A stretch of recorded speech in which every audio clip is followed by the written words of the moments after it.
Hello everyone and welcome. My name is Roberto Corona. I am an Italian anthroposopher and astrologer. And in this video, we're going to talk about the next new moon in Scorpio on November 1st, a moon that is basically the second syzygy in a row ruled by Mars, and that is going to feature the very same configuration of the previous lunation.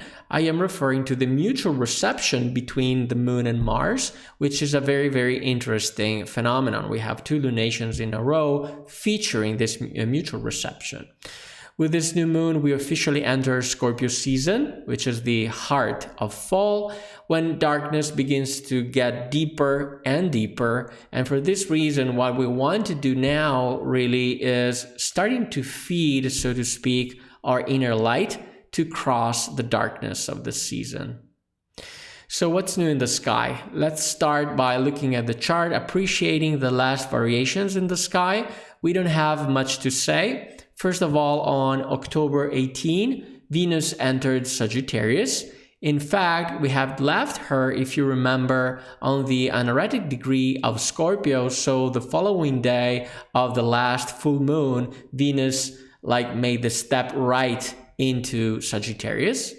And on October 23rd, the Sun enters Scorpio. Here it is. Now, concerning the date, November 1st is definitely a special date. In fact, the new moon falls on All Saints' Day, so the day following Halloween. However, nowadays, we can really give to this day also a different meaning, because we don't want necessarily to refer to the saints here, but rather to the initiates. Who are they? The initiates are people who have crossed the threshold of the spiritual world while alive, whereas the following day, November 2nd, we have the Festival of the Dead. And who are they? They are those who crossed the threshold of the spiritual world while dead. So we have people crossing the threshold, and this can really be the festival of remembering people that managed to do so, but in two different ways. So we definitely want to take this picture of crossing the threshold as the general theme of this chart. Of course, this is a new moon, and this means that it represents the beginning of the manifestation process of the etheric forces of the Earth, which gradually, very slowly, they increase with the waxing moon up to the full moon. And as always, I like to use this picture, this image of this cosmic seed, because it is a good time to sow and to start new things. And the manifestation process is going to culminate with the next full moon in Taurus on November 15. And by the way, this full moon is going to be in conjunction with Uranus. So it is going to be very, very interesting. So back to the chart, we can find the sun and moon at 9 degrees and 35 minutes Scorpio right here in the starry image of the Virgin, specifically at the feet of the Virgin, which, as we're going to see, is a particularly challenging area. Now, the luminaries both form a trine with Saturn in Pisces, as you can see this green line connecting them to Saturn in Pisces here. And on top of that, being in Scorpio, of course, both Sun and Moon are ruled by Mars. And where is Mars? Mars is in Cancer at 29 degrees Cancer. So this time we have Mars on the anaretic degree. Now, this means also that we have, as I mentioned, the mutual reception confirmed again in this chart between Mars and Moon. Why is that? Because Mars is in Cancer, the zodiac sign of the moon. So we say that the moon is receiving Mars in her domicile. And vice versa, the moon is in Scorpio, the zodiac sign of Mars, meaning that Mars is receiving the moon in his zodiac sign. Now, this is a very, very good configuration. So what Mars is doing on this anaretic degree, first of all, Mars is in a partile opposition with Pluto in Capricorn. Partile means exact to the degree. So we have Pluto in Capricorn at 29 degrees Capricorn, making this very tight opposition. And we can definitely say that the chart is based on this opposition. However, as you can see, we have a lot of beautiful and quite harmonious geometries in the chart. So we not only have the mutual reception, but we have, first of all, a great trine of water formed, as you can see, by Mars in Cancer, Neptune in Pisces, and Mercury in Scorpio. You can see that. This is this trine triangle. It is a great trine of water. And then we have on top of that two minor great trines, which form not one, but two kite configurations. So we have Pluto, like closing this trine with two sextiles and creating the first kite, as you can see. And then we have Uranus making two sextiles here and creating this second kite configuration. Now, we're going to take mainly this kite. Why? Because, as you can see, Mars, which is the ruler of the CGZ, is involved. So we have this opposition as the main configuration of the chart, which is definitely going to be very harmonized by all these aspects. So that one is definitely more important, that kite. So let's talk about the meanings of the chart, as always, starting from the physical perspective. Now, in this case, the mutual reception between Moon and Mars is leading us towards defensive actions, defensive countermeasures, coping mechanisms. And why am I referring now to actions, to something that we're called to do? Number one, because this is a new moon, and this phase is very centered on action. So we start new things, we sow, we begin this new cycle with the new moon, right? And secondly, it is ruled by Mars, which is by definition the planet of action. And please note that the debilities of both Mars in Cancer and Moon in Scorpio, exile and fall, respectively, are thus resolved by the mutual reception. So this is very, very good. So this invites us basically to take initiatives, taking actions, but of a more Scorpio nature. And what are these actions of a more Scorpio nature? Now, from a physical perspective, Scorpio concerns financial power, banking and insurance companies, investments, mortgages, credits and debts, taxes, and also inheritances, especially mortgages and inheritances, because they involve house and family significations that belong to Cancer, right? And Mars is in Cancer.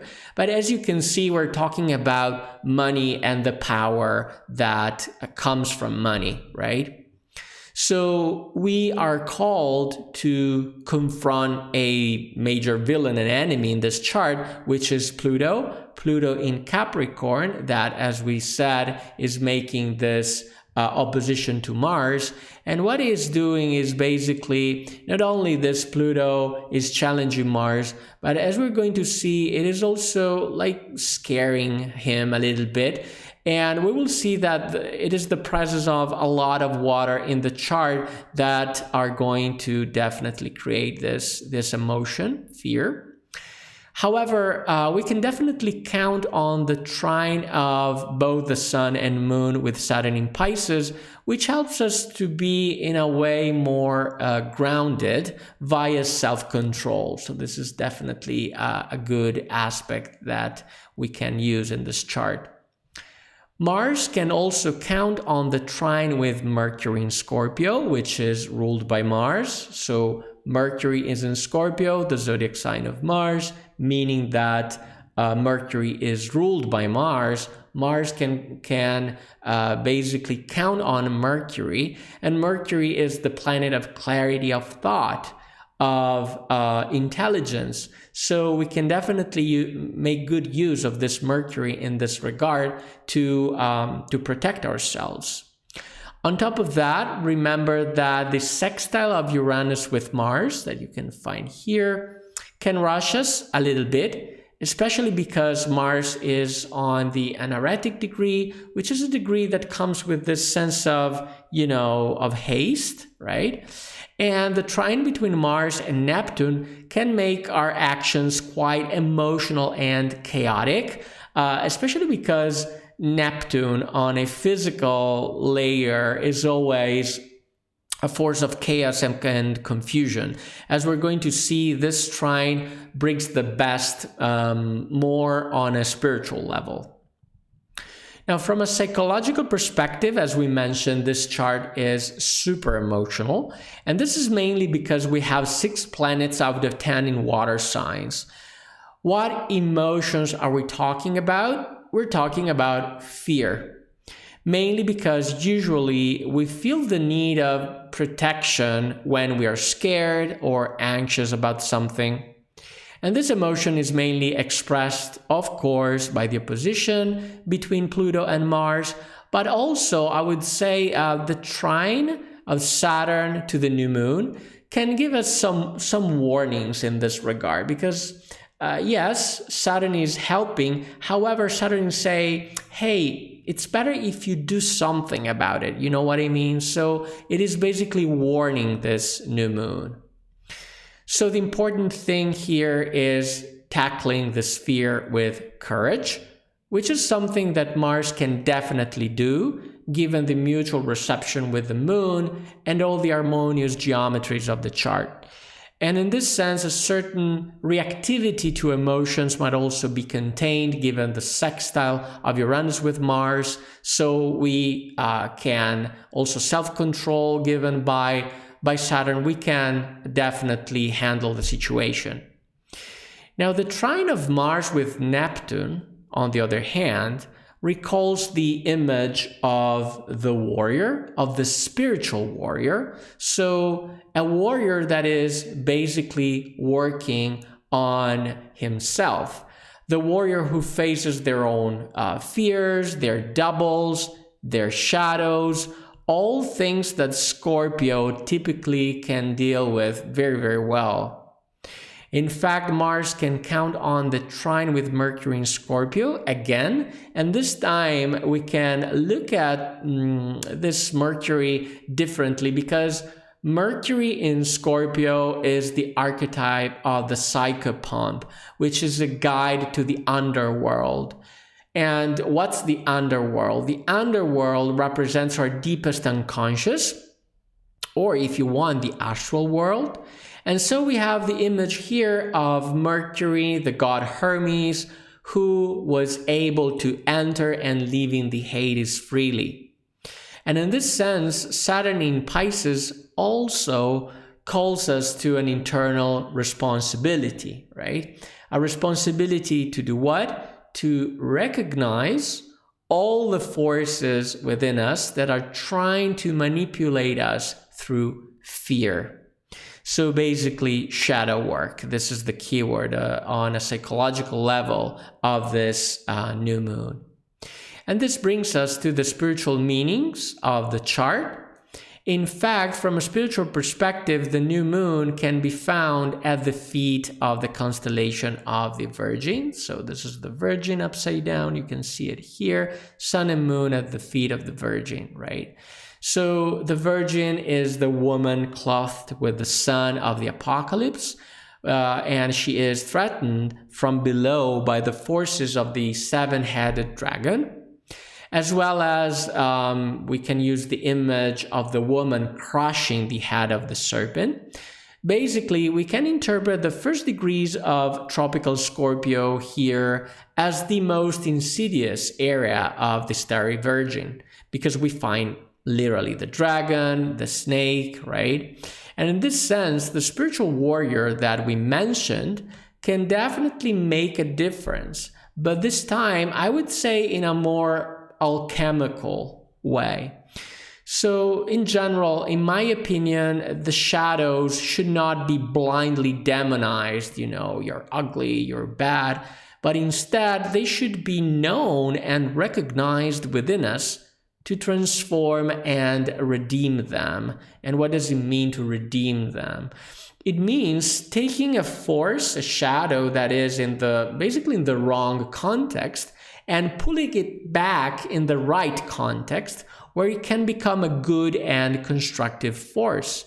In fact, according to anthroposophy, evil basically is always a good force, but completely out of place. So it is basically acting in the wrong context or at the wrong time. And this means that we're called to put things back to their place, to restore the harmony of the cosmos. And this internal operation becomes a real form of purification, which gradually leads us to progress, to evolve, and ultimately to return back to the spiritual worlds. So we want to remember, again, November 1st as the Feast of the Initiates, people who crossed the threshold while alive, and November 2nd as the Festival of the Dead, people who crossed the threshold while dead. And we also want to remember, of course, Archangel Michael, which is the ruler of the fall season, that is inspiring our courage and is helping us to approach the threshold and, of course, all the challenges that the threshold entails.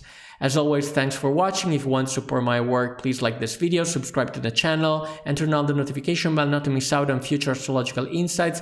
I am Roberto Corona. See you in the next video.